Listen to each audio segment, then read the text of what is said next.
So when I come into an apartment and I'm gonna paint that apartment, I always wanna walk the apartment first, and I wanna remove any nails, I wanna fill in any holes, I wanna repair any cracks.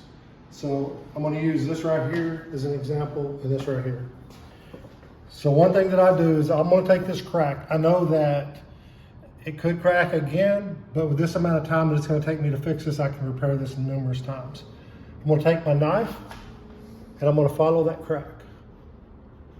I want to push in and create a void in there so that when I put the spackle in this crack, it is going to have something to bond to versus just trying to hold on to that little crack that's in there. Now it's got a little bit more of an area that it can bond.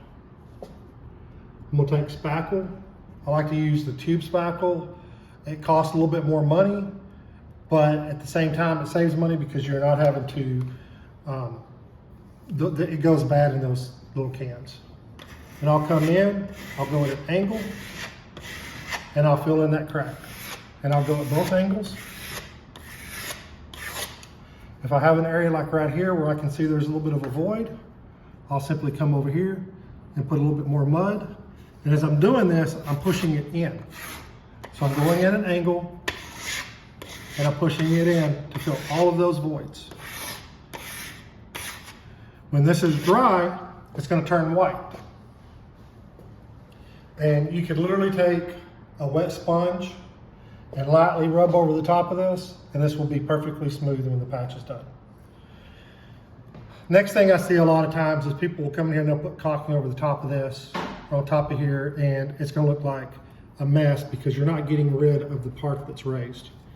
So I always take my 5-in-1 or screwdriver and I put it in there and I push it and I turn it as I'm going. So now this is creating a void. So when I come in with my spackle, I'm filling that void.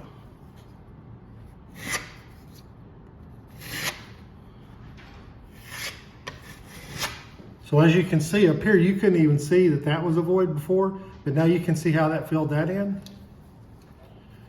And above it has a little bit of a void. So I'm gonna do the same thing again. You can see how that filled that in. When this turns white, you can lightly hit it with a wet sponge. And this is the process of drying, so you can see the difference.